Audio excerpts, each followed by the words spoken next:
Young billionaire gives $20 to poor girl cleaning cars at a stoplight. She says, "You look just like my daddy."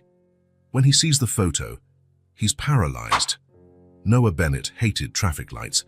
Every time his black Aston Martin stopped at one, the outside world invaded his perfectly controlled space. He adjusted the knot of his tie while observing the line of cars in front of him. All stopped, all powerless against the small red circle that dictated their lives. That's when he saw her. A little girl, no more than 5 or 6 years old, weaving between the cars with a spray bottle and a shabby cloth in her hands. She wore a faded yellow t-shirt and denim shorts that seemed too big for her small frame. Her dark hair was tied in 2 messy braids. Noah pressed the button to lock the doors, an automatic reflex. He didn't like this kind of approach. In fact, he didn't like any kind of approach.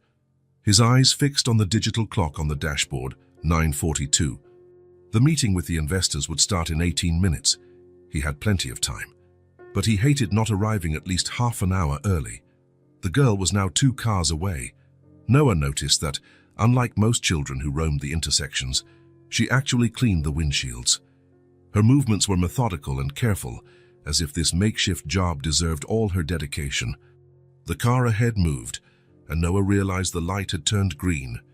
He honked lightly, but the driver in front of him seemed distracted by their phone. By the time they finally moved, the light had already turned red again. Noah let out an exasperated sigh. The girl saw him and smiled, a genuine smile, without the weight of pleading that usually accompanied these encounters. Noah looked away, pretending to check his messages on his phone. Noah watched the girl as she cleaned the windshield of the car in front of him. Her movements were methodical and careful, as if this makeshift job deserved all her dedication. When she finished, the driver handed her a few coins, which she carefully put in her pocket. Upon noticing the Aston Martin, the girl's eyes lit up. She approached with her spray bottle and cloth. "Can I clean your window, mister?" Her voice came muffled through the closed window. Noah kept looking at his phone, pretending not to hear. But something about that child caught his attention. Maybe it was the determination in her eyes or the way she worked so carefully. Noah lowered the window a few inches and, before she could start cleaning, he reached for his wallet. He took out a $20 bill and held it out to her. "You don't have to clean it. Here, this is for you." The girl's eyes widened when she saw the bill. $20? Wow, thank you. She took the money carefully, as if it was something precious. "That's very kind, sir." "You're welcome," Noah replied, checking his watch again, 9:46. The girl carefully tucked the bill into her pocket and then looked at Noah more closely.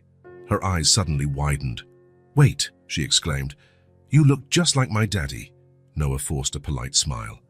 He was used to people thinking they recognized him, confusing him with celebrities, or trying to establish some kind of connection to prolong the contact. "That's nice. Thank you, but I really need to—" "Look here." The girl pulled a crumpled photograph from her pocket, one of those printed on cheap photo paper. "This is my daddy. You look the same." Out of politeness, Noah glanced at the photo. His heart stopped. He was completely paralyzed. The image showed a man sitting on a worn-out couch with the little girl on his lap. The man was smiling at the camera, and his smile was Noah's smile. Not a vague resemblance or a coincidence. It was his face, his eyes, his dark hair with the same receding hairline, even the small scar above his right eyebrow. Noah couldn't move. He couldn't speak. His mind tried to process what his eyes were seeing, but it was as if his entire body had frozen in front of that impossible image. "Where did you get this?" The question finally came out, almost a whisper. "It's my daddy," she repeated proudly. "His name is Caleb." Noah kept staring at the photo, stunned. It was like looking in a mirror, except he would never wear that faded t-shirt or sit on that worn-out couch. The man in the photo was clearly thinner, with more pronounced expression lines, but the resemblance was terrifying. "What's your name?" he asked, his voice coming out strangely hoarse. "Ellie. Elizabeth, but everyone calls me Ellie." Noah looked from the photo to the girl. The light turned green and horns started honking behind him. "I have to go now," he said, handing the photo back to Ellie, who carefully put it back in her pocket. "Bye, mister," Thanks for the money! Ellie waved as Noah sped off. He accelerated, leaving the girl behind, but taking with him the image he had just captured, and a disturbing feeling he couldn't name. On the way to the office, Noah tried to focus on the imminent meeting, on the charts he needed to present, on the questions he needed to answer, but his mind kept returning to that photo, to that face identical to his. The image of the man was etched in his memory, the same features, the same smile, even the same scar. How was it possible? Who was this man named Caleb? He parked in his reserved spot in the garage of the imposing Bennett Enterprises building. His empire. Dozens of floors of glass and steel that he had built practically on his own. As he rode the private elevator up to the boardroom, Noah felt as if something fundamental had changed, as if the foundation of his existence had cracked. Could it be a distant relative? A cousin he had never heard of? Or was it something more, something that would explain why he always felt like a piece out of place, even in his own life? The elevator reached the executive floor, and Noah took a deep breath. He adjusted his tie, straightened his shoulders, and put on his professional mask, that of the confident, unshakable billionaire. But the image of that man, of that other me sitting on a worn-out couch, remained engraved in his mind. And Noah knew, with a certainty that frightened him, that his orderly and predictable life had just been completely turned upside down. The meeting with the investors was a blur. Noah spoke, smiled, answered questions, and closed deals like an automaton.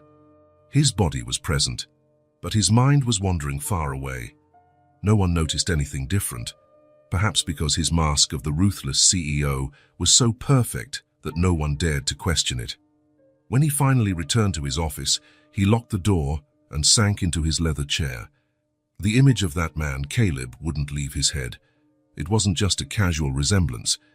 It was like seeing himself in another context, another life. "This is impossible," he muttered to himself, swiveling his chair to face the panoramic window. The city stretched out at his feet, his empire, built with determination and calculated coldness. He never looked back, never questioned his path, until now. The phone rang, but he let his secretary handle it. He needed to think. He needed to understand what was happening. A memory surfaced, as if it had been waiting for this moment to emerge. Noah was 7 years old and in his parents' room. His father was traveling, and his mother had gone out to dinner with friends. The nanny was watching television downstairs. With the typical curiosity of a child, he rummaged through the drawers of his mother's dresser. At the back of one of them, he found an old jewelry box. Inside, among necklaces and earrings, was a small, yellowed piece of paper, folded several times. When he opened it, he saw just one sentence written by hand: "Take good care of him." At the time, he didn't understand. He thought it was some romantic note from his father. When his mother caught him meddling with the box, she quickly put the paper away and said they were just old mementos. Noah forgot the incident until now. Take good care of him. The words echoed in his mind. Noah picked up the phone and called his secretary. "Janet, cancel my appointments for the rest of the day." "But sir, the meeting with the board..." "Cancel everything. A family emergency has come up." Family emergency. Those words had never left his mouth before. Family was something that existed in the background of his life. His parents lived their own lives in their mansion in the suburbs, and he rarely visited them more than twice a year, on carefully planned holidays. The drive to his parents' house seemed endless. The driver tried to make small talk a few times, but soon realized Noah was lost in thought and respected his silence. The Bennett mansion was exactly as Noah remembered it, imposing, with perfectly manicured gardens and a circular driveway where luxury cars could park. Growing up there meant being surrounded by privilege, but also by expectations. Richard and Elizabeth Bennett were known in their social circle for having raised an exemplary son who exceeded all expectations in school, university, and business. A perfect son, a perfect heir. But what if he wasn't really theirs? Mr. Bennett, what a surprise! The housekeeper, Mrs. Collins, opened the door with a genuine smile.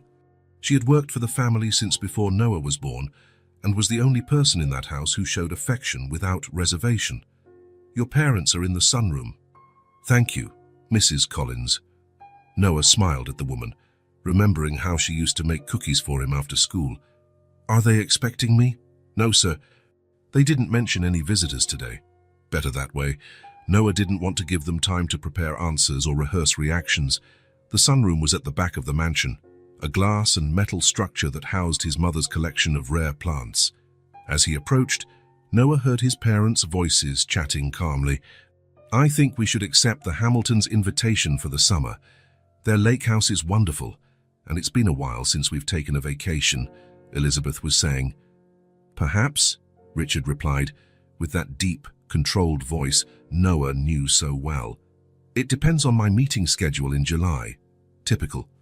His father never gave a definitive answer about anything that wasn't work-related.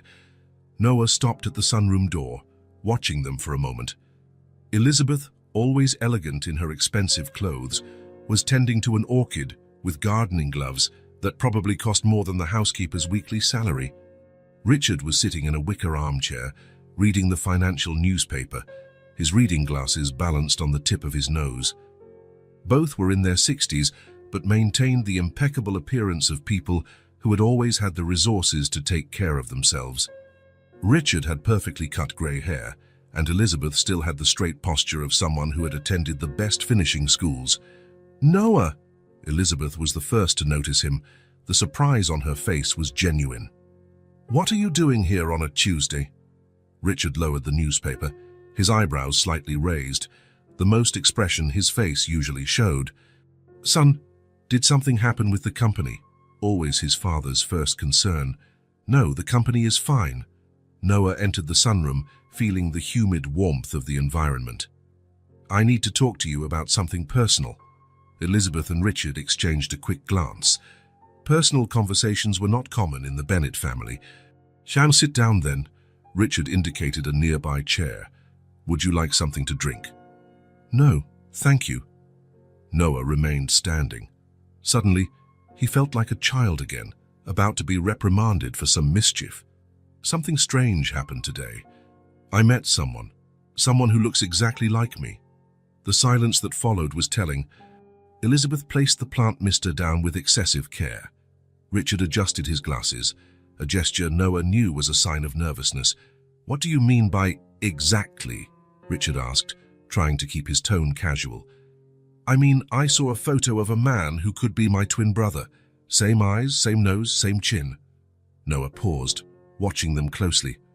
Even the same scar above the eyebrow. Elizabeth's hand went to her pearl necklace, another revealing sign. Noah knew his parents' little gestures well. They were people who lived by controlling their reactions, but they had nervous tics that escaped in moments of tension. It must be a coincidence, she said, with forced lightness. They say everyone has 7 doppelgangers in the world, don't they? It's not a coincidence, Noah replied firmly, and you know it. Richard stood up, setting the newspaper aside with exaggerated care. Noah, what are you implying? I'm not implying anything. I'm asking directly. Am I adopted? Time seemed to freeze in the sunroom. The only sound was the dripping of the automatic irrigation system and the ticking of the old wall clock. Richard and Elizabeth looked at each other again. After all these years together, they could communicate without words. It was Elizabeth who finally spoke, her voice softer than Noah had ever heard. Noah, dear, please, sit down. This time, he obeyed. His legs suddenly felt too weak to support him. Elizabeth sat next to her husband, both now facing their son. Richard ran a hand through his grey hair, another rare nervous gesture. Yes, Noah. You were adopted, Richard said finally. But you are our son in every way that matters. Noah felt as if the air had been sucked out of his lungs. Even though he had suspected, hearing the confirmation was different. It was real.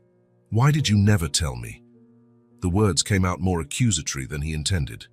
We wanted to protect you, Elizabeth replied, her eyes now teary, something Noah had rarely seen in his entire life. It was a decision we made a long time ago. Protect me from what? From the truth about who I am. Richard leaned forward. Noah, You have always known who you are. You are our son. The fact that we don't share the same blood has never diminished that. How did it happen? Noah needed to know. Who are my biological parents? Elizabeth took Richard's hand as if seeking strength. It was almost 30 years ago, she began. We had been trying to have children for a long time, without success. We went through various treatments, consulted specialists. Nothing worked. Richard continued. One night, we were at home, this house, when the doorbell rang. It was late, almost midnight. I went to answer it. Noah listened intently, his heart racing. Then when I opened the door, Richard went on, there was no one there, just a basket. A basket, Noah repeated, incredulous. Elizabeth nodded. A wicker basket, like the ones for picnics. And inside it was you, Richard finished. A baby of about 3 months, sleeping peacefully. Noah tried to process this information. It sounded like something out of an old movie or book, not his own life. There was a note, Elizabeth continued, her voice almost a whisper, a small, folded piece of paper. What did it say? Take good care of him. Elizabeth wiped away a tear. Just that. 4 words. Take good care of him. The same words from the note Noah had found in his mother's jewelry box so many years ago. What did you do then? He asked, trying to imagine his parents, younger, childless, finding an abandoned baby on their doorstep. We panicked, initially, Richard admitted. We called the police. They searched for the person who left you, investigated but never found anything. In the meantime, Elizabeth continued, you stayed with us, and with each passing day, we fell more in love with you, Richard completed, with a rare emotion in his voice. When the authorities suggested placing you in formal adoption, we couldn't part with you. We used our connections, hired lawyers, Elizabeth said. We managed a quick and discreet adoption. Within 6 months, you were legally our son. Noah stood up, walking to the large window of the sunroom. Outside, the impeccable garden stretched to the property line. His whole life had been like this, orderly, planned, privileged, but now he discovered that his beginning had been completely different. And my biological parents. Did you ever try to find out who they were? Richard and Elizabeth exchanged another look. We did try, Richard answered. We hired private investigators, but we never found anything concrete. No records, no leads. Over time, Elizabeth continued, we decided it was probably for the best. If someone had left you on our doorstep, instead of going through official adoption channels, they must have had their reasons. And you decided never to tell me. Noah turned to face them. All my life I felt like something was missing, that I didn't quite fit in. And now I understand why. Noah, we have loved you from the first moment, Elizabeth said, getting up and approaching her son. We never doubted, not for a second, that you were our son. We decided not to tell you because we wanted to protect you from the pain of abandonment, Richard explained. We didn't want you to grow up wondering why someone would leave you in a basket on a cold night. Noah closed his eyes for a moment. Part of him wanted to scream, to accuse, to vent all the confusion and anger he felt.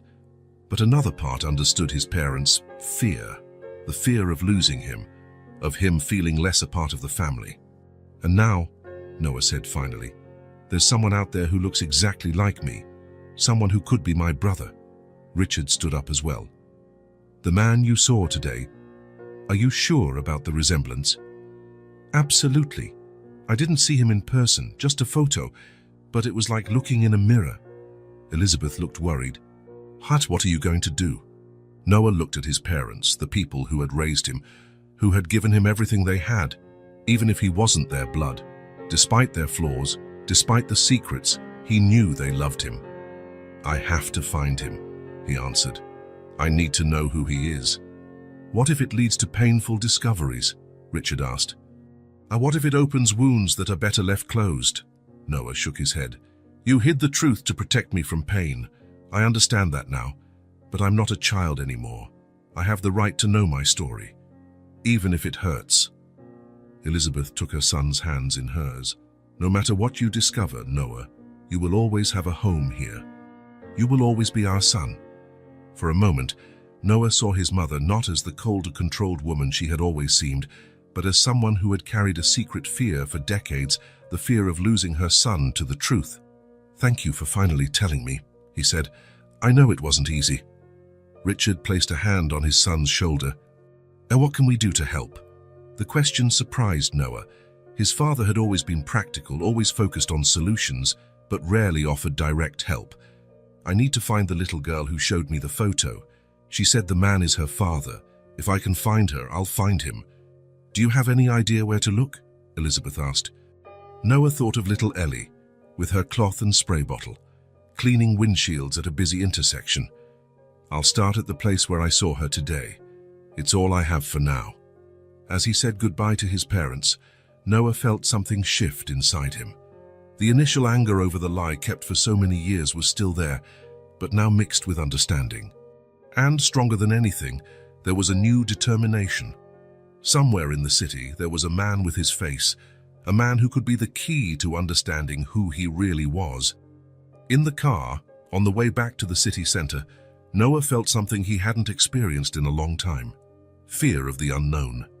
His life had always been meticulously planned, every step calculated for success.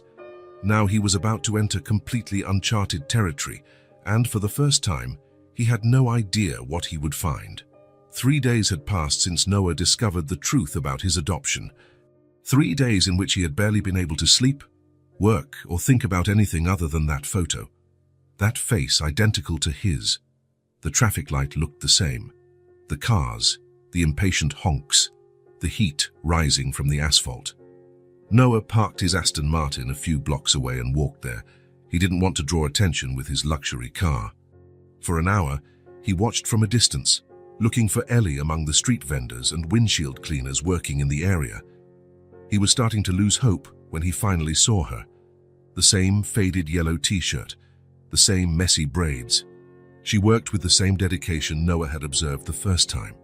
Between one car and the next, she tucked coins into a small pocket sewn onto the side of her shorts. Her face showed a seriousness that didn't belong to such a young child. Noah approached slowly, waiting for her to finish cleaning the windshield of an SUV. When the girl turned around, she almost bumped into him. "Hi, Ellie," Noah said. Her eyes widened in immediate recognition. "It's the money man, the one who looks like my daddy." Noah couldn't help but smile. The child's spontaneity was refreshing after days surrounded by calculating adults in corporate meetings. "You remember me?" "Of course I remember. You gave me $20. She smiled, showing a gap where a baby tooth was missing. "Do you want me to clean your car again?" "Actually, I'm on foot today." Noah looked around, feeling strangely nervous. "Are you hungry? We could get something to eat, if you want." Ellie frowned, studying him with suspicion. It was clear that despite her young age, she already knew not to trust strangers. "I can't go. I have to work." "Daddy's waiting for the money." Noah nodded, respecting her caution. "I understand. What if we eat right over there?" He pointed to a diner across the street. "You can see me from the window the whole time, and no one passing by will think you abandoned your post." Ellie bit her lip, considering the offer. "Can I pick anything from the menu?" "Anything," Noah confirmed. "So even a chocolate milkshake, especially a chocolate milkshake." The smile that lit up her face was like a ray of sunshine on a cloudy day. Ellie carefully hid her spray bottle and cloth behind a trash can, a clearly familiar hiding spot, and followed Noah to the diner. It was a simple establishment, the kind that served coffee all day and had laminated menus with pictures of the dishes.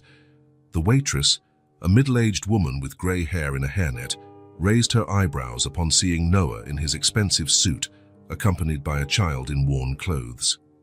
"Table for 2, please," Noah requested, ignoring the curious glance.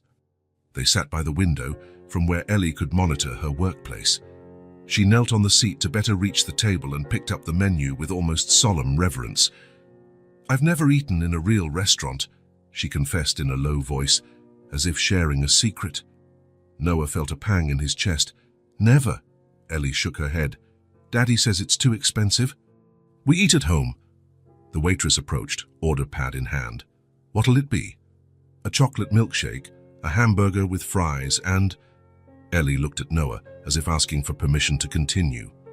"And dessert," he suggested. Her face lit up. And a slice of apple pie with ice cream. The waitress wrote down the order, then turned to Noah. Just a coffee, please. Black. When the waitress walked away, Ellie studied Noah with childish curiosity. You're rich, right? Your watch is really shiny. Noah instinctively touched his Rolex. I own a company. I sell things to other companies. What kind of things? Software. Computer programs. Ellie nodded as if she understood perfectly, although it was obvious she had no idea what he was talking about. My daddy used to sell things too. He worked at a big electronics store, Noah suggested. That's it. He used to fix the computers when they broke. But then the store closed, and now he does odd jobs. Noah tried to imagine Caleb, the man from the photo who was his mirror image, fixing computers in an electronics store. Was he as good with technology as Noah? Was it another coincidence or something genetic? And you help your dad by cleaning windshields? Ellie nodded with pride. I started when I turned 5. Now I'm almost 6 and I'm a professional. A professional, huh? And you don't go to school? The question made Ellie look down, suddenly shy. Daddy says I'll start next year. He's saving money for books and a uniform. She sighed. The public school is far from home. You have to take a bus. Daddy says it's expensive. The waitress returned with the milkshake, and Ellie immediately put the straw in the drink, sipping enthusiastically. Noah watched as a chocolate mustache formed above her upper lip. And your mum? He asked, trying to sound casual. Ellie's smile vanished. Mommy's in heaven. Daddy says she became a star when I was born. Noah felt a lump in his throat. I'm sorry, Ellie, she shrugged. With that resilience only children possess. It's okay. Daddy says she watches over me from up there, and he takes care of me down here. The hamburger arrived, and Ellie attacked it with a voracious appetite. Noah noticed she ate like someone who doesn't know when their next decent meal will be. Fast, focused, saving a French fry in her pocket for later. You don't have to save it for later, Noah said gently. You can eat it all now. Ellie seemed embarrassed. It's just that sometimes we don't have much at home. Daddy always says we have to make the food last until the end of the month. Noah felt a tightness in his chest. You have a hard time. Ellie took a big bite of her hamburger before answering. Sometimes, when Daddy can't find work, we eat pasta for several days in a row. But it's okay, I like pasta. She paused. Last month was hard because the shower broke and Daddy had to pay a man to fix it. Then there was no money left for the grocery store. Between bites, she continued talking about her life. We live in a small apartment, but it has a big window where the sun comes in the morning. I make my toys near it. What kind of toys? I make dolls out of plastic bottles. I cut them, draw a face, make clothes out of paper, and action figures too. I made one just like Daddy. She smiled, proud. I also make houses out of shoeboxes and cars out of bottle caps. Noah tried to imagine this child creating her own world of fun from recycled trash, while he had grown up with the most expensive toys money could buy. You're very creative, Emily. What's a creative? It means you have good ideas, that you can make interesting things with what you have. She smiled, clearly pleased with the compliment, even without fully understanding its meaning. Daddy says I'm smart too. He teaches me letters and numbers at home. I can already count to 100 and write my whole name. Elisabeth. Elizabeth, Noah repeated. It's a beautiful name. It was my grandma's name. Daddy said she's in heaven too. The dessert arrived, and Ellie attacked the apple pie with the same enthusiasm. Between spoonfuls, she continued, Did you know that last month we almost had to move? The landlord came and yelled at Daddy because we were late with the rent. She lowered her voice, as if telling a secret. Daddy cried after the man left. He thought I was sleeping, but I saw him. Noah felt a lump in his throat. And what happened? Daddy got a 3-day job loading boxes at a store. He hurt his back, but he managed to pay the rent. She took a generous spoonful of ice cream. That's why I clean windows. Every little bit helps, Daddy says. Noah found himself observing every detail, the way she wrinkled her nose when she laughed, how she swung her legs that didn't reach the floor, how her eyes shone when she talked about her father, even when describing difficult situations. There was something familiar about her, beyond the obvious resemblance to the man in the photo. Something in her gestures, in her expression, or maybe it was just his imagination, desperate to find connections. "Ellie," he said, when she finished her dessert, "I would really like to meet your father." The girl licked her spoon, thoughtful. Why? How could he explain to a 5-year-old that he suspected her father might be his brother? That they might have both been abandoned, separated, raised in completely different worlds? Because I think we might be related," he answered, opting for a half-truth. Ellie studied him with those big, intelligent eyes. "Is that why you look alike?" "Maybe." She considered the information with an almost comical seriousness on her small face. "Daddy will like you.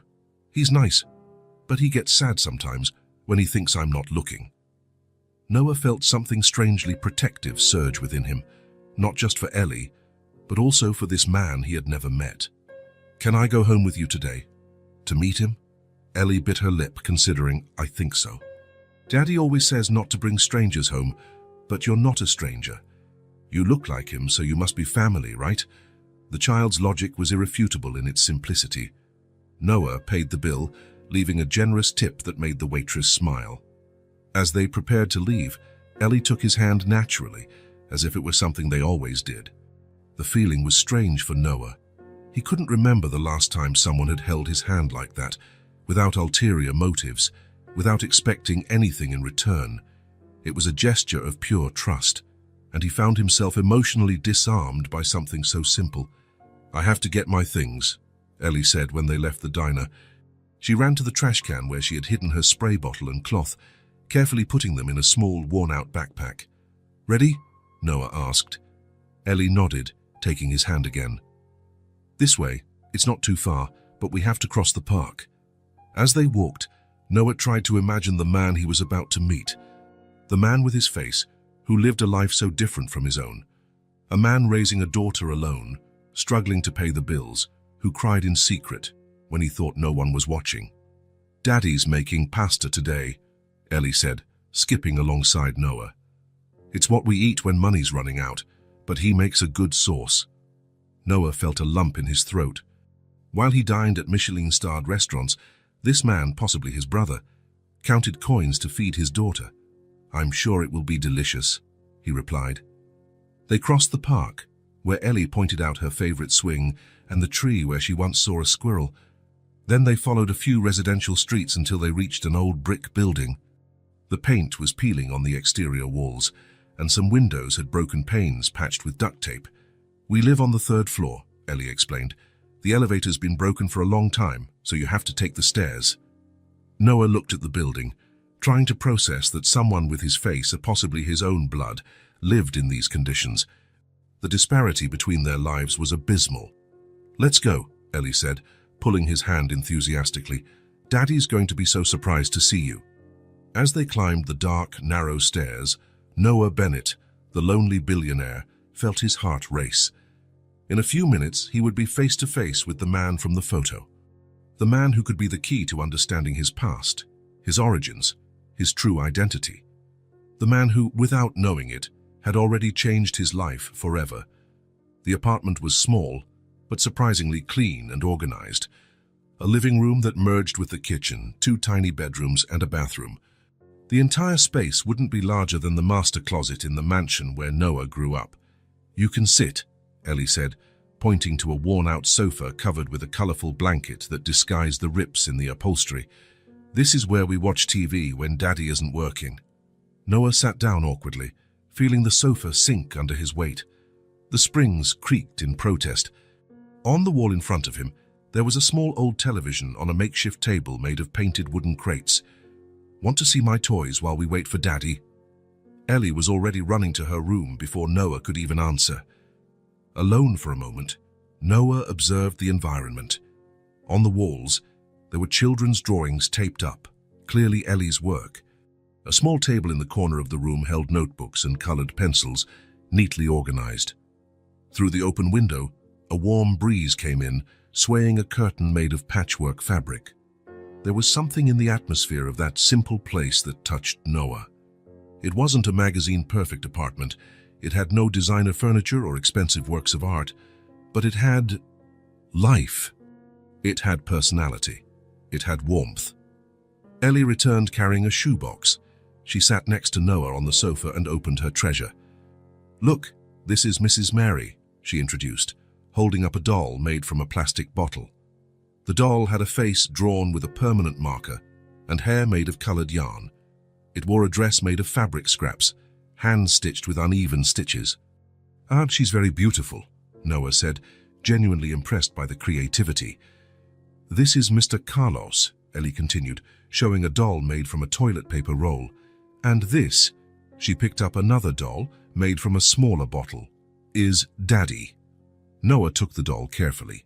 The resemblance was impressive, considering the limited materials. Whoever had helped Ellie make it was skilled. The sound of a key turning in the lock interrupted the conversation. Ellie jumped off the sofa, excited. "It's Daddy!" Noah felt his heart race. He stood up, instinctively adjusting his expensive tie, as if he were about to enter a business meeting and not meet someone who could be his brother. The door opened, and Caleb walked in. He wore faded jeans and a simple grey t-shirt. He carried a grocery bag in one hand and a toolbox in the other. His face showed the fatigue of a long day. "Daddy!" Ellie ran to hug him. "Guess what? I found a man who looks just like you." Caleb smiled at his daughter, putting the bag and the box on the floor so he could pick her up. It was only then that he looked up and saw Noah. Time seemed to freeze. Caleb stood completely still holding Ellie in his arms. His expression shifted from fatherly affection to absolute shock in a matter of seconds. His eyes, the same as Noah's, widened, and his mouth fell slightly open. Noah was also paralyzed. The photo Ellie had shown him hadn't prepared him for this. It was like looking in a mirror, but a mirror that showed an alternate version of himself. A Noah who had lived another life, faced other struggles, made different choices, or perhaps had different choices made for him. The silence was absolute. Even Ellie, normally chatty, seemed to understand the gravity of the moment and remained quiet, looking from one to the other with fascination. Who are you?" Caleb finally managed to say, his voice almost a whisper. Noah took a step forward, trying to find words that could explain the inexplicable. "My name is Noah Bennett. I met Ellie a few days ago when she was cleaning windshields at the stoplight on 5th Avenue. She showed me a picture of you and—" He paused, searching for the right words. "Well, you can see why I'm here."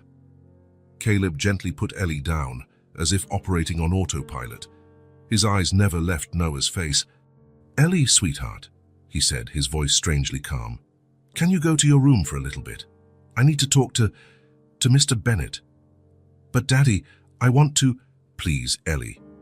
It was a request that brooked no argument, though it was made kindly. Ellie looked at Noah, then at her father, clearly disgruntled, but she obeyed. "Okay. But I want to know everything later."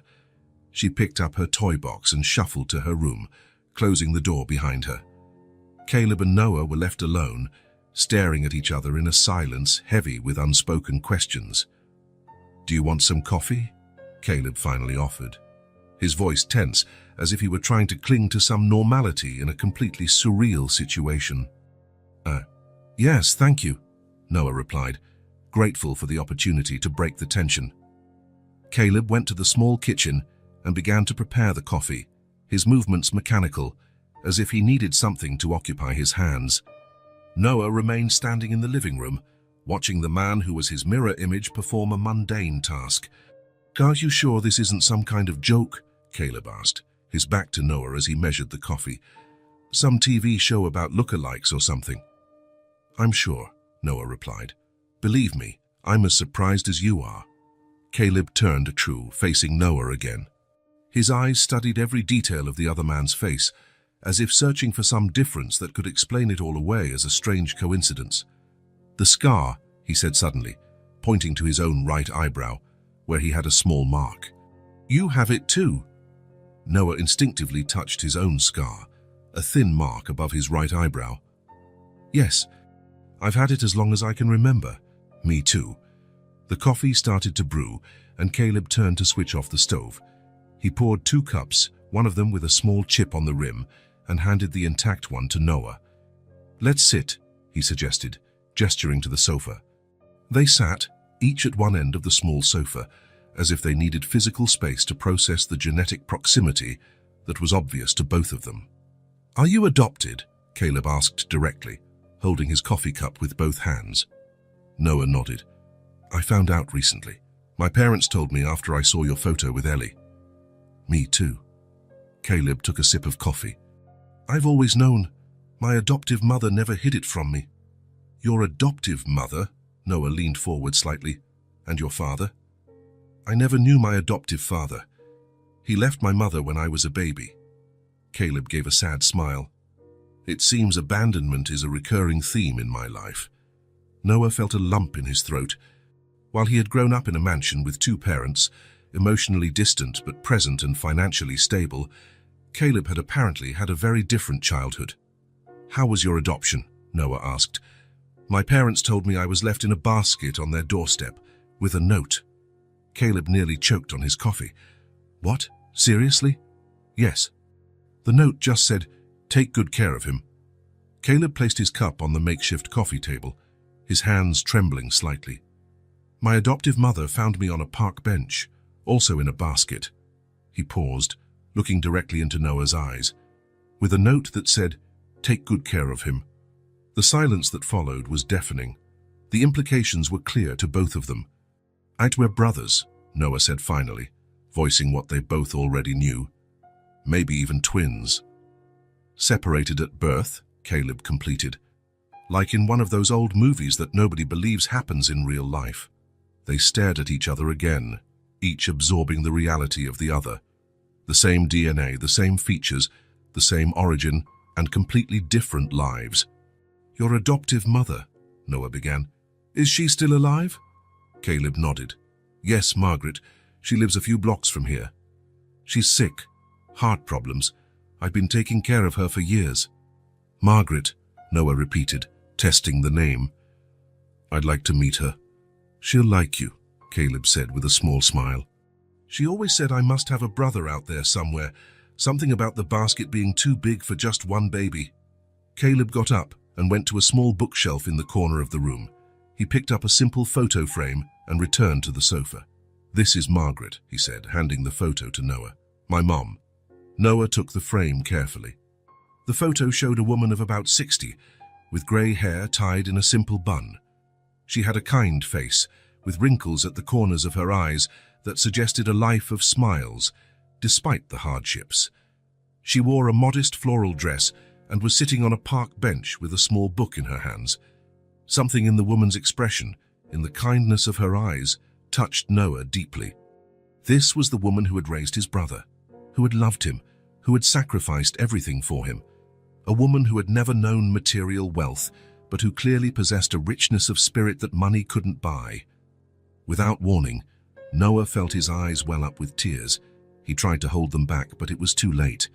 A tear ran down his face, followed by another. I'm sorry," he said, trying to compose himself, wiping his face with his hand. "I don't know what's happening to me." Caleb watched him with a mixture of surprise and understanding. "It's okay," he said softly. "It's a lot to process at once." Noah looked at the photo again, feeling an inexplicable connection to this woman he had never met. "She looks so kind," he managed to say, his voice choked with emotion. "She is," Caleb confirmed. "The kindest person I've ever known. Even when we had almost nothing, she always found a way to help someone who was worse off than us." Noah couldn't explain the intensity of his reaction. It was as if, suddenly, all the emotions he had kept under control his entire life, the feeling of displacement, the search for connection, the inexplicable emptiness, had surfaced all at once upon seeing the face of the woman who could have been his mother in another life. "And now," Noah asked, wiping away the last tears and trying to regain control, "your life now? Ellie mentioned you don't have a steady job." "I'm doing odd jobs, freelance work. Today I helped stock a furniture store. Tomorrow I'm fixing the electrical wiring in a restaurant." Caleb sighed. "I was an electronics technician at a big department store, but they closed the branch 6 months ago." Since then, it's been hard to find something stable. And Ellie's mother? Noah asked softly. Caleb's expression changed, becoming darker. Sarah died in childbirth. Complications. The doctors tried to save her, but... He shook his head. It was almost 6 years ago. Ellie never knew her mother. I'm so sorry, Noah said, and he truly meant it. I do what I can, Caleb continued. For Ellie, for my mum. It's not easy, but we get by. Noah watched the man before him, his brother. He saw the exhaustion in his eyes, the weight of responsibility on his shoulders. And yet, there was a dignity about him, a strength that Noah admired instantly. Ellie's bedroom door opened slowly, and she peeked through the crack. Can I come back now? Caleb smiled. Come here, princess. Ellie ran to the sofa and snuggled between the two men, looking from one to the other with childish curiosity. You're brothers, right? I knew it. Her eyes shone with excitement. That's why you're the same. It seems so, Ellie, Caleb replied, running a hand through his daughter's hair. Noah is my brother, so he's my uncle. Ellie's face lit up at the idea. I've never had an uncle before. I guess I am, Noah agreed, feeling a strange emotion at being called an uncle for the first time. Uncle Noah. Ellie tested the name, as if trying a new flavor. I like it. Are you going to visit us all the time? Noah looked at Caleb, unsure how to answer. He didn't want to make promises he couldn't keep, nor interfere with the dynamic between father and daughter. Caleb smiled at his daughter. Let's take it slow, Ellie. Noah and I have just met. We still have a lot to talk about. But he'll come back, right? The worry on her face was palpable. I'll be back, Noah assured her. I promise. Satisfied with the answer, Ellie turned her attention back to her toys, picking up the doll that represented her father. Now I need to make an Uncle Noah too, she declared, examining the doll critically. I'm going to need another bottle of the same size. While Ellie played, seemingly oblivious to the magnitude of what had just happened, Noah and Caleb continued their conversation in low voices. What do we do now? Caleb asked. I mean, finding out I have a twin brother after almost 30 years is surreal, Noah completed. Exactly. Noah watched Ellie playing on the floor between them, serene and happy with her new family discovery. To her, it was simple. 2 identical men must be brothers, and one of them was now her uncle. No complications, no existential questions about why they were separated or who abandoned them. I think we should start from the beginning, Noah suggested. To get to know each other's stories. Maybe visit your mother, Margaret. See if she has more information that my parents don't. Caleb nodded. She'll be thrilled to meet you. She always said I had a guardian angel somewhere. A guardian angel? Noah raised an eyebrow. She's a bit mystical at times, Caleb explained with an affectionate smile. She says she always felt that I wasn't alone in the world, that there was someone connected to me. Noah felt a chill. How many times had he himself had that inexplicable feeling that something or someone was missing from his life? Ellie looked up from her toys, glancing from one man to the other with a wisdom that seemed beyond her years. You're just the same, she said, but different too. How so, Ellie? Caleb asked. Uncle Noah looks more, she searched for the word, serious. And you, Daddy, you look more tired. She smiled, showing the gap from her missing tooth. But your eyes are the same. Noah and Caleb exchanged a look, recognizing the truth in the child's simple observations. They were physically identical, but their different lives had shaped them in distinct ways. One carried the weight of wealth and hard-won success, the other, the weight of the daily struggle for survival. And yet, in that silent moment of recognition, something fundamental changed for both of them. A missing piece of the puzzle of their lives had finally found its place. As the sun set outside, coloring the small apartment in golden hues, 2 identical men sitting on a worn-out sofa discovered that after nearly 30 years of living as strangers, they were no longer alone in the world. And Ellie, the little creature who had inadvertently brought them together, watched it all with bright eyes, as if she knew, somehow, that this was just the beginning of something extraordinary. The following weeks brought a new routine for Noah. 3 times a week, after work, he would park his Aston Martin a few blocks from Caleb's building and walk the rest of the way. At first, He did this to avoid drawing attention in the modest neighborhood. Later, he realized he appreciated those few minutes of anonymous walking, observing the daily lives of ordinary people, something he rarely experienced in his world of skyscrapers and boardrooms. The first time he showed up with grocery bags, Caleb was visibly uncomfortable. "We don't need charity," he said, as Noah arranged fresh fruit, vegetables, and meat in the small refrigerator. "It's not charity," Noah replied simply. "It's what families do." The word family sounded strange coming from Noah. In his experience, family meant formality, emotional distance, and rigid expectations. But here, in this small apartment, he was beginning to experience a new meaning for the word. After the groceries came other gifts.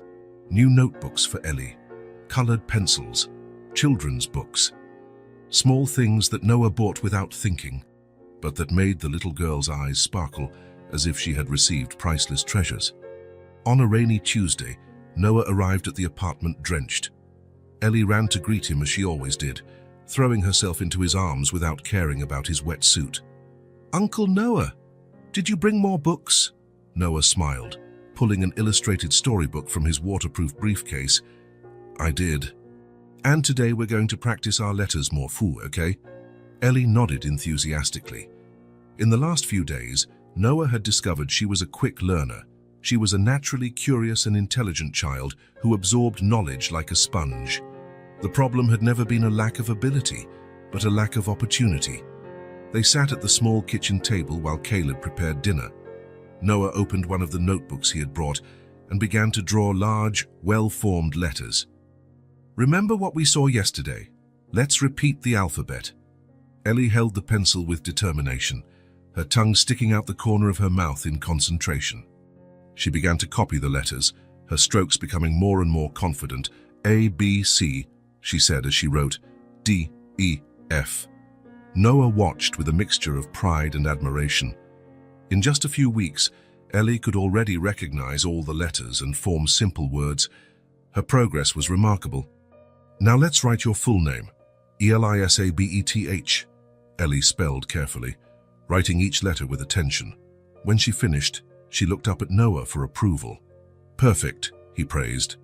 "Now let's write Daddy E." Ellie wrote the word with ease, and then, without Noah asking, she continued, "Unclenoah." Something tightened in Noah's chest as he saw his name written by Ellie's small hand. It was the first time someone had written his name with such affection, as something precious and important. From the kitchen, Caleb watched the scene with a restrained smile. He still maintained a certain reserve with Noah, a mixture of pride, natural distrust, and perhaps even a bit of envy. But slowly, the barriers were coming down. "You have a way with kids," Caleb commented, stirring the pot of pasta. "I never thought of using games to teach like you do." "I had good teachers," Noah replied. "My parents hired the best tutors when I was a child." A momentary silence fell between them. Whenever Noah mentioned his privileged upbringing, the disparity between their lives became evident. It was an uncomfortable reminder of how the same DNA could lead to such different realities, depending solely on chance. "Daddy, can I show Uncle Noah what I made today?" Ellie asked, breaking the silence. "Of course, Princess." Ellie ran to her room and came back with a colorful drawing. It showed 3 stick figures, a small one in the middle, holding the hands of 2 identical figures, one on each side. "It's our family," she explained proudly. "Me, Daddy, and Uncle Noah." Noah felt a lump in his throat. It was the first time someone had included him in a family portrait that felt real. Not a formal, stiff photo like the ones that adorned the walls of his parents' and mansion, but a genuine drawing made with love. "It's beautiful, Ellie," he managed to say, hiding the emotion in his voice. Dinner was simple. Pasta with homemade tomato sauce and some vegetables Noah had brought. But to him, it tasted more delicious than any meal at the Michelin-starred restaurants he frequented with his clients. There was something about sharing a small table with mismatched silverware and paper napkins that brought a satisfaction he had never experienced. After dinner, while Caleb washed the dishes and Ellie got ready for bed, Noah noticed a crumpled envelope on the kitchen counter. The red paper and bold letters, "Final Notice," were hard to ignore. Caleb noticed his glance and quickly tucked the envelope into a drawer. "It's nothing," he said, in a tone that clearly indicated otherwise. Noah didn't press. He had learned that his brother had a fierce pride and did not easily accept direct help. The groceries and gifts for Ellie were tolerated, but any mention of money or Caleb's financial situation was met with resistance. Later, as Noah was about to leave, Ellie appeared in her pajamas to say goodbye. She hugged her uncle tightly, as she always did. "Uncle Noah," she said in a low voice, as if sharing a secret, "a man came and yelled at Daddy yesterday. He said if he doesn't pay, we'll have to leave here." Noah's heart sank. He looked at Caleb, who was in the kitchen and apparently hadn't heard. "Don't worry, Ellie," he said, crouching down to her level. "Everything will be okay. Promise? I promise." After putting Ellie to bed, Caleb returned to the living room. He found Noah still standing in the same spot, thoughtful. "Everything all right?" Caleb asked. "We need to talk," Noah replied. Caleb sighed, as if he knew what was coming. "Ellie told you about the landlord, didn't she?" Noah nodded. "Why didn't you tell me you were having trouble with the rent?" "Because it's not your problem," Caleb replied, a hint of irritation in his voice. "I can handle it." "How? With more odd jobs that barely pay the bills?" The words came out harsher than Noah intended. He saw Caleb's face harden, and he realized he had touched a raw nerve. Look, I know you're trying to help," Caleb said, controlling his voice so as not to wake Ellie. "And I appreciate what you've done for us, but I don't need you coming here with your money and—" "It's not about money," Noah interrupted. "Or rather, it's not just about money." Caleb crossed his arms, waiting for Noah to continue. "I want to offer you a job." Caleb's expression changed from irritation to surprise. "A job at your company?" Noah nodded. "You have experience with electronics, right? My company is expanding its IT department. We need skilled technicians." "I don't have a college degree," Caleb argued, "or corporate experience. You have skill and intelligence. The rest you can learn." Caleb looked away, clearly torn between his pride and practical need. "Why are you doing this, Noah? Is it pity? Guilt for having had better luck in life?" Noah shook his head. "No, it's because—" He paused, searching for the right words. "Because you deserve more than odd jobs. And I need you as much as you need me." Caleb stared at him, surprised by the honesty in Noah's voice. "You need me? How?" Noah hadn't prepared this part of the speech. He wasn't a man accustomed to expressing vulnerabilities or emotional needs. But at that moment, looking at the face identical to his own, he felt that the truth was the only option. "All my life, I felt like something was missing. I built a career, an empire, but I never had a real family. I never had someone who cared about me, not for what I could offer or represent." Noah paused, feeling strangely exposed. "In the last few weeks, I've discovered what was missing. It was this. These pasta nights on chipped plates, these drawings stuck to the fridge, this feeling of belonging." Caleb said nothing for a long moment. His face, usually easy to read, was indecipherable. "I'm not offering charity," Noah continued. "I'm offering a fair trade. You get a job that pays well and offers stability. I get—" He hesitated. "A connection with the only person in the world who can understand what it's like to be me." A silence stretched between them, filled only by the sounds of the city at night coming through the open window. Finally, Caleb gave a slight smile, the same smile Noah saw in the mirror, but rarely directed at other people. "So when would I start?" Noah felt a wave of relief. "Monday. I'll get everything ready." Caleb extended his hand and Noah shook it. It was a simple, even formal gesture, but laden with meaning. A bridge being built between two worlds, two lives that should never have been separated. As he walked down the stairs of the building that night, Noah Bennett, the lonely billionaire who had built a tech empire, realized he had just made the most important investment of his life. Not in stocks or real estate, but in people, in family. And for the first time in a long time, he felt he was on the right path. Margaret's small apartment was on the ground floor of an old building, just a few blocks from Caleb's place. It was a modest place, but impeccably clean and organized.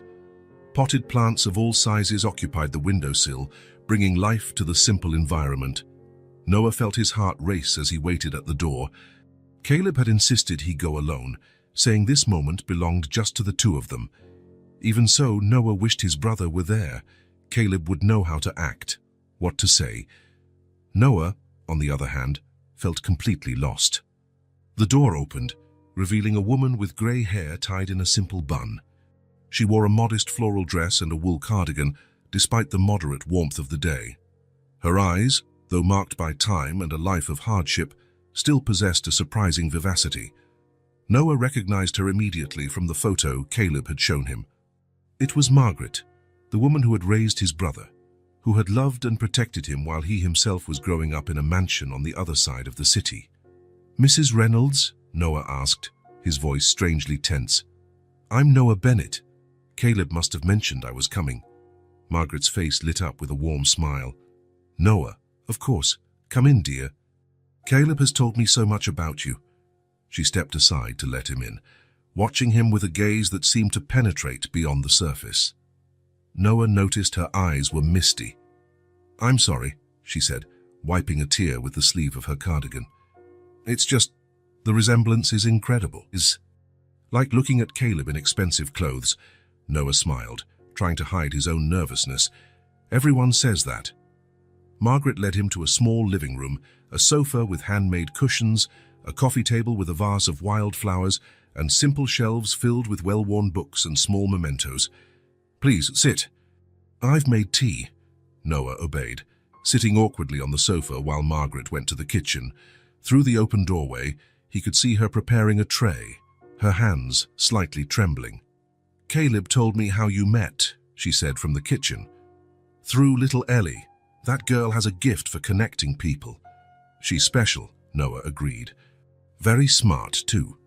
Margaret returned with a tray holding an antique porcelain teapot, visibly valuable but with small, visible repairs, and two mismatched cups. She poured the tea with the grace of someone who values small daily rituals. "Thank you," Noah said, accepting the cup. Margaret sat in the opposite armchair, studying him with attentive eyes. "Oh, you have her eyes," she said suddenly. Noah frowned, confused. "Whose?" "Your mother's, your biological mother."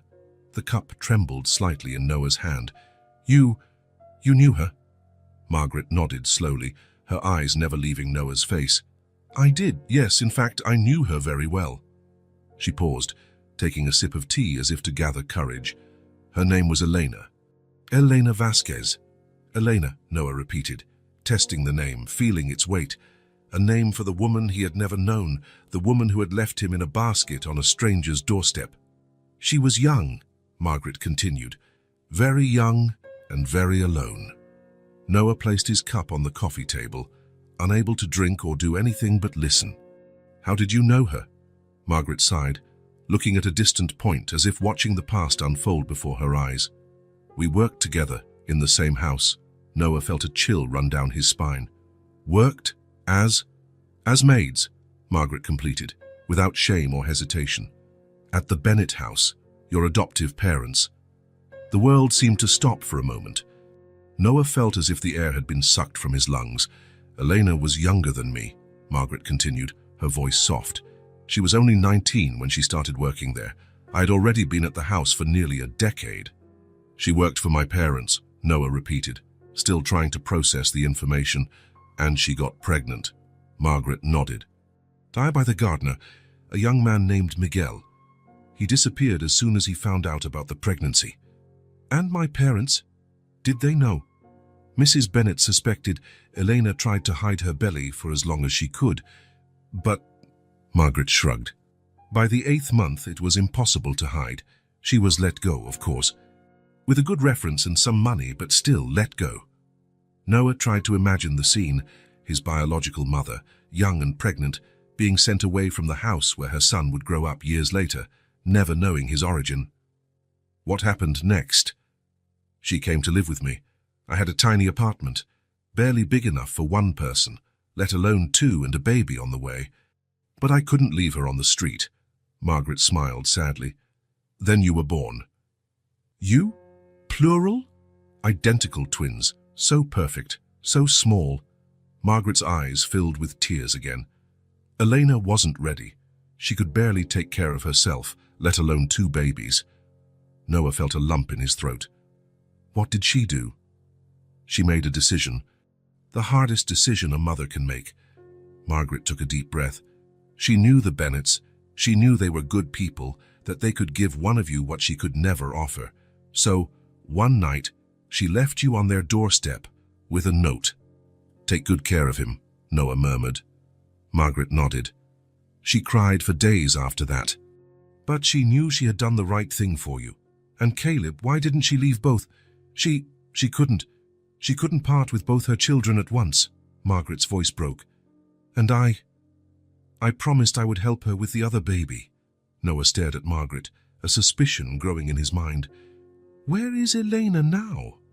The silence that followed was deafening. Margaret lowered her head, her hands now visibly trembling. She passed away, Noah, 6 months after you were born, an infection that wasn't treated properly. Back then, we didn't have money for good doctors. And Caleb? He stayed with me, Margaret answered simply. Elena made me promise to take care of him, to love him as if he were my own. And that's what I did. Noah felt a tear run down his face. He couldn't remember the last time he had cried before finding Caleb, and now it seemed he couldn't stop. Why did you never tell him the truth? About Elena? At first, he was too little to understand. Later, I was afraid he would feel abandoned, rejected. So I just told him he was adopted, that his biological mother couldn't keep him. Margaret wiped away a tear. It wasn't a lie, just a half-truth. Noah nodded, understanding.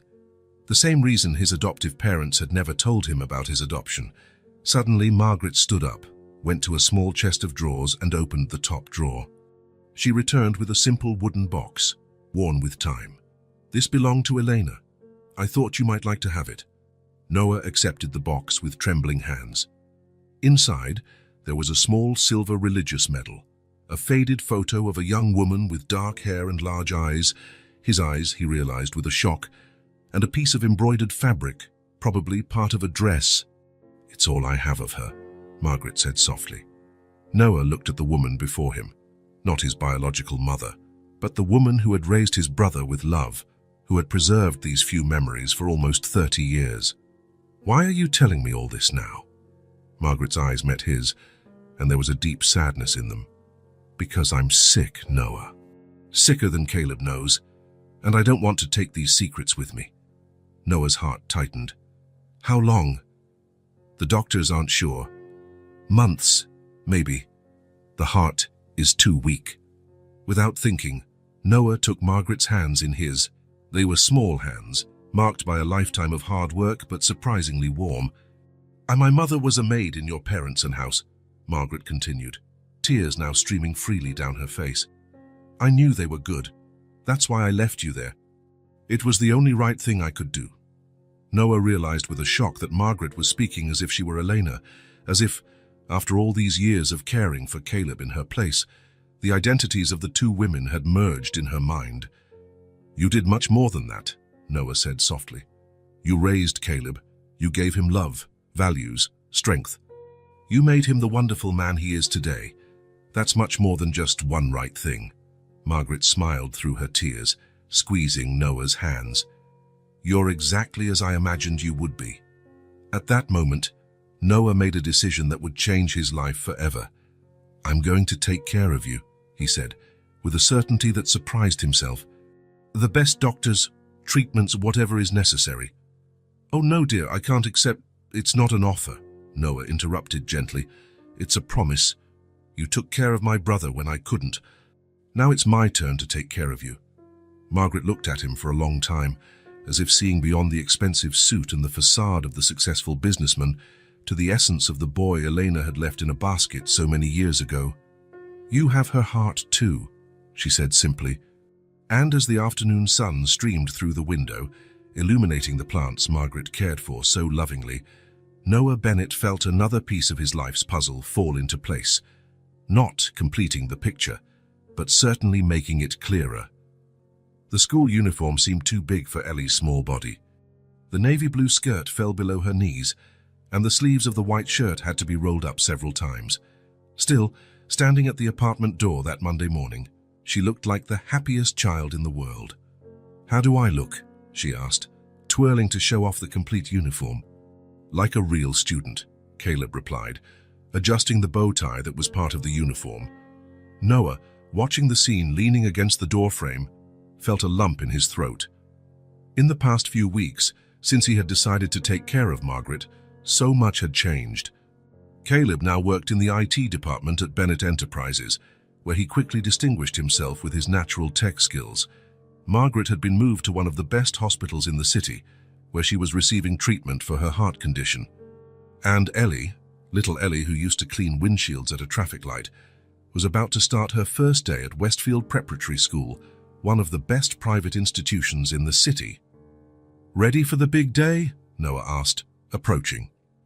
Ellie nodded, though her eyes revealed a mix of excitement and nervousness. "What if the other kids don't like me?" "Impossible not to like you," Noah assured her. "Just be yourself. Remember what we talked about. You don't have to tell anyone about before." Before. A simple word that carried so much meaning. Before the meeting at the traffic light. Before they discovered they were a family. Before Ellie had a billionaire uncle who insisted on enrolling her in the same school he had attended as a child. "I remember," she replied, "and if anyone asks, I'll say I lived in another state." "Exactly." Noah crouched down to her level. "And most importantly, have fun. School can be an amazing place." Caleb checked his watch.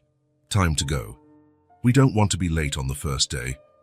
Initially, Noah had offered his driver to take Ellie every day, but Caleb had insisted on taking her himself.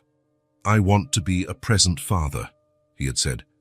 "I don't want her to grow up like we did, feeling like something is missing."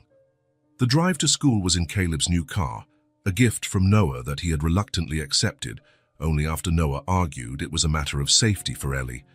It was modest compared to the vehicles Noah owned, but still a significant upgrade from the public transport Caleb used to use. When they arrived at the school, Ellie squeezed Caleb's hand tightly. The imposing red brick building, with its wrought iron gates and impeccable gardens, looked like something from another world compared to the environment where she had grown up. "Everything will be fine," Caleb assured her, kissing the top of her head. "I'll be here at pickup time, I promise." Ellie hugged her father and then, to Noah's surprise, turned to hug him too. "Thank you, Uncle Noah," she whispered. "I'm going to learn everything I can." Noah felt something warm expand in his chest, a feeling that had become familiar in recent weeks, but still surprised him with its intensity. It was a kind of joy that no corporate acquisition or financial success had ever given him. "I know you will," he replied, adjusting the new backpack on her shoulders. "We're proud of you." They watched her walk to the gate, where a smiling teacher was waiting to welcome the new students. Ellie looked back once, waved, and then disappeared inside the school. She'll be fine," Noah said, noticing the concern on Caleb's face. "I know," Caleb sighed. "It's just, everything is changing so fast. Sometimes I wonder if she misses the simple life we had." "Kids are adaptable," Noah replied, "and some changes are for the better." Caleb nodded, and the two identical men walked side by side to the car. Anyone seeing them pass might think they were just two well-dressed executives on their way to work. They would never imagine the extraordinary journey that had brought them together. The day at the office was long for both of them. Noah tried to focus on meetings and reports, but his mind kept drifting back to Ellie and her first day of school. Caleb, on the other side of the building, was just as distracted, checking the clock every few minutes. When it was finally time to pick her up, they met in the company parking lot. Caleb drove, while Noah tried to hide his own anxiety. "Do you think she liked it?" Caleb asked, stopping at a traffic light. "We're about to find out," Noah replied. The traffic light, not the same one where they had met, but similar, made them both think about how it all began, how a chance encounter had changed their lives forever. Ellie was waiting for them at the school gate, chatting animatedly with a girl with pigtails. When she saw them, she said goodbye to her new friend and ran towards them, her face lit up with a smile that could melt the coldest heart. "Daddy! Uncle Noah!" She practically jumped into Caleb's arms. "School is amazing. It has a huge library and a science lab and a playground with real swings." Noah and Caleb exchanged looks of relief. Her excitement was contagious. "And did you make friends?" Caleb asked. "Yes, that's Zoe." Ellie pointed to the girl with pigtails. "She sits next to me. And there's Jamie and Sophie and Tyler." For the entire ride back, Ellie talked non-stop about her day. The kind teacher, the colorful classroom, the activities they did. Her enthusiasm was so genuine, so pure, that Noah felt a wave of gratitude for being able to provide this experience for her. "And the best part," Ellie said when they were almost home, "was when the teacher taught us to write our names in a special way." "A special way?" Noah asked. "With joined-up letters. It's called cursive," Caleb suggested. "That's it, cursive." Ellie opened her backpack and took out a notebook. "Look, I learned to write my name." On the page, with still uncertain but clearly recognizable strokes, was written Elizabeth in cursive letters, each one carefully formed. "It's beautiful, Princess," Caleb praised. "The teacher said I have nice handwriting," Ellie continued, pride evident in her voice. "She said I could be a writer one day if I want." "You can be whatever you want," Noah said. "A doctor, a scientist, a businesswoman. Can I be like you and Daddy?" The question took Noah by surprise. "What do you mean?" "You work with computers, right? You help people communicate." The teacher explained that technology brings people closer, like it brought you two together. Noah and Caleb exchanged a look. Ellie's perception, even at 6 years old, was impressive. "Yes," Noah replied finally. "I think that's exactly what we do." In the following weeks, Ellie flourished at school. Her reading and writing skills, already stimulated by Noah's teaching, developed rapidly. She absorbed knowledge like a sponge, bringing home enthusiastic stories about each new discovery. And as Ellie blossomed academically, something equally transformative was happening to Noah. The man who had once lived only for work, isolated in his luxury penthouse, now found himself eager to leave the office and spend time with his newfound family. Simple dinners in Caleb's small apartment became the highlight of his week. Helping Ellie with her homework, listening to Margaret's stories about Elena, playing video games with Caleb, common activities that filled a void Noah didn't even know existed. It was during one of these dinners, as he watched Ellie excitedly explain a science project to Margaret, that Noah made another decision that would change their lives. "See, I've been thinking," he said after Ellie had gone to bed, "about buying a house." Caleb raised his eyebrows. "Another one? I thought you already had a penthouse and a country house." "Not for me," Noah explained. "For us, for all of us." Margaret, who was knitting quietly in her armchair, stopped and looked at Noah. "What?" Caleb asked, clearly caught off guard. "Think about it," Noah continued. "This apartment is too small for you and Ellie. Margaret's is even smaller. My penthouse is big, but it wasn't made for a family." "Noah," Caleb interrupted, "I know you're trying to help, but we can't accept a house. You've already done so much for us." "I'm not offering charity," Noah insisted. "I'm proposing a practical solution, a place where we can all live together." "Together," Margaret repeated, her voice soft. "Yes." Noah looked at the woman, whose health had improved significantly with proper treatment. "You need care, Margaret. Caleb needs space for him and Ellie, and I—" He paused, searching for the right words. "I need you." Caleb studied his brother for a long moment. In the months since they had met, he had learned to read beyond Noah's successful businessman facade. He now saw the vulnerability in his eyes, the sincerity in his request. "You've already found this place, haven't you?" Caleb asked, knowing his brother well. Noah smiled. "Maybe." The house was everything Noah had promised and more. Located in a quiet neighborhood, halfway between the business district and Ellie's school, it was a spacious 2-story building with a large backyard. It had 5 bedrooms, a library, a cozy living room, and a kitchen that made Margaret's eyes light up. "It's too big," Caleb protested when Noah took them to see it. "It's perfect," Ellie contradicted, already running through the garden, exploring every corner. The move happened gradually. First, It was Margaret's belongings, a few boxes that barely filled the trunk of Caleb's car. Then, Caleb and Ellie's, a bit more, but still surprisingly little to Noah, accustomed to the accumulation of material goods. His own belongings were the last to arrive. Noah realized, as he decided what to bring from his penthouse, that much of what he owned had no real meaning to him. Expensive furniture bought by decorators, works of art acquired as investments, gadgets he had used once and forgotten. In the end, he brought only what really mattered: his books, some photographs, the watch he had received from his father when he graduated from college. The house quickly transformed. Margaret brought her plants, which now occupied several sunny corners. Caleb installed smart sound and lighting systems, blending his tech expertise with the new environment. Ellie contributed her colorful drawings, which now adorned the refrigerator and several walls. And Noah brought himself, not the CEO of Bennett Enterprises, not the lonely billionaire, but simply Noah, the man who had finally found his place in the world. Together, they created new rituals. Saturday morning breakfast, when Caleb made pancakes in the shape of animals. Friday night movies, with Ellie choosing what they would watch. Board games on Sunday afternoons, when Margaret invariably beat everyone at Scrabble. The living room, with its comfortable armchairs and large sofas, became the heart of the house. There, among colorful cushions and a fireplace they lit even on not-so-cold nights, the family gathered to share their day, plan the future, or simply be together. New photographs began to fill the shelves. Ellie on her first day of school, Caleb and Noah side by side at a barbecue in the garden, Margaret teaching Ellie how to make cookies. Images of a family built not by blood, though that was present too, but by choice, by love. And then came that special Sunday.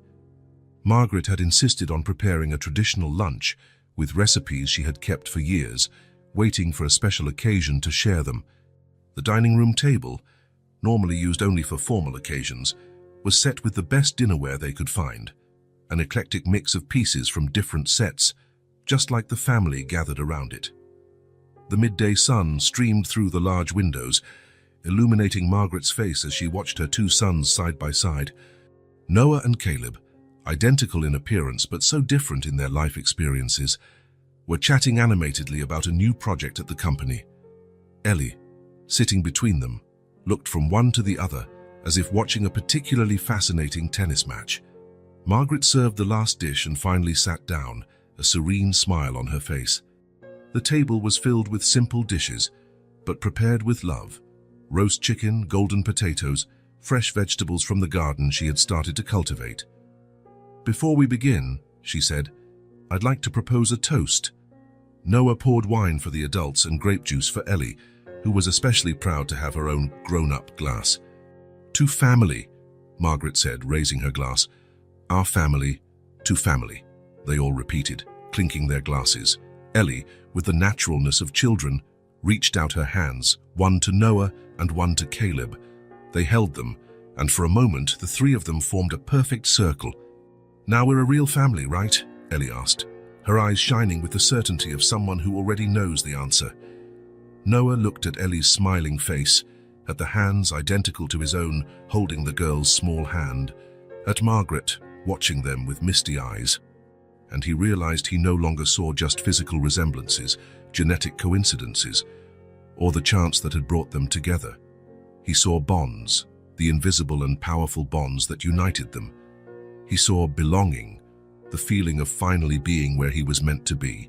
He saw love, real, imperfect, sometimes clumsy, but absolutely true. "Yes, Ellie," he replied, smiling. "Now we are a real family." And at that moment, in the golden light of an ordinary Sunday that had somehow become extraordinary, Noah Bennett finally found what he had been unknowingly searching for his entire life. Not success, not wealth, not power. A home, a real home. If this story touched your heart, subscribe to the channel and turn on notifications so you don't miss the next ones. Leave a like because it helps this story get recommended to more people. See you in the next story.